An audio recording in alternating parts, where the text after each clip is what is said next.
which the European Union are forcing on us, the types of Yeah, chemicals. well, Americans are mostly forcing it, the American companies, but with gene-modified food and things like that, and we do not know, and nobody knows what's going to happen, because they experiment on long range, and we don't know what happens in a year or 20 years. Just like we don't know what happens, except we start knowing now what happens with mobile phones in 20 years. They cause brain tumors and blindness and deafness and cancer and whatever. It's totally known. But it's experimentation on a long range. Do you think that those frequencies and those devices are specifically selected to test on us? Do you think they're changing the species or trying to kill us or change us or whatever? Well, at least they're making us very sick. And since the goal that I have read of the elite, if I can use that word, is to diminish our population on planet Earth by at least 2/3, maybe even 5 billion. So that's very, very negative. Can you explore that more? I mean, we're facing this new disease which is coming out, the swine flu. Oh, that's just rubbish. What's that is really rubbish. It's not the swine flu that's dangerous, it's the injections. Because it's supposedly, it's not only swine, but it is human virus mixed with swine virus, mixed with bird virus. And of course, behind the whole thing is to diminish world population, because it's very toxic, and to get milliards and milliards and milliards into the pockets of those who put them out. Rumsfeld is an owner also in one of the big drug companies. And since they want to diminish the population, so they start saying that children and pregnant women are the first ones. Eliminate the next generation. So you've been trying to alert certain governments about this?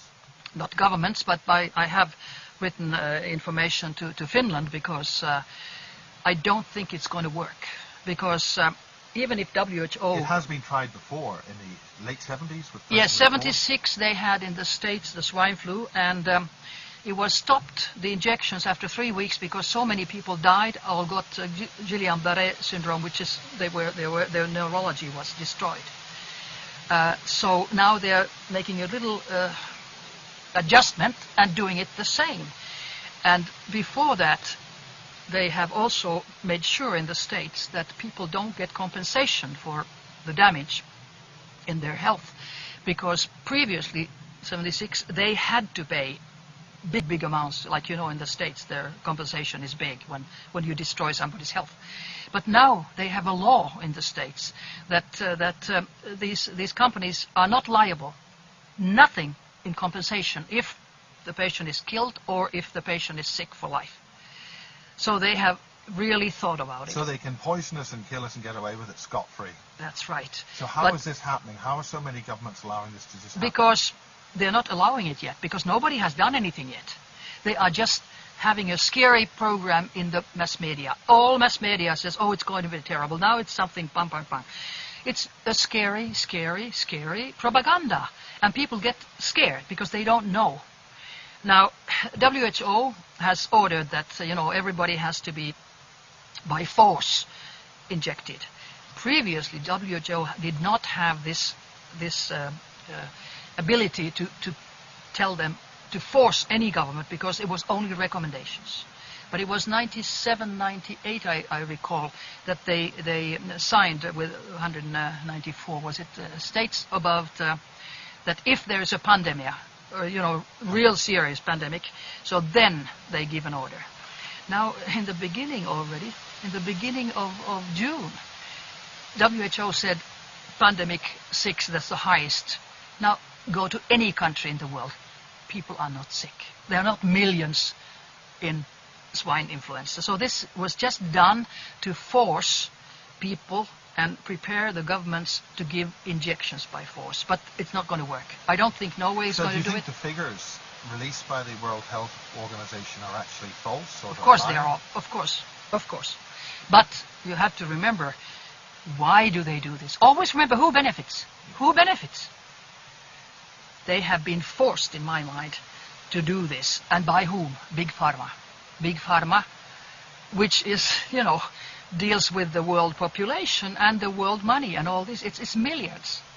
So what's the ultimate strategy, do you think, that's happening with this? What's their target? What's their intent? The target is to get rid of so many people as possible and to get as much money for them as possible. But I think they have calculated wrong this time, because already in the Bilderberger meeting, the 14th and 15th of May this year, 2009, in Hellas, there was almost a split when they were discussing this.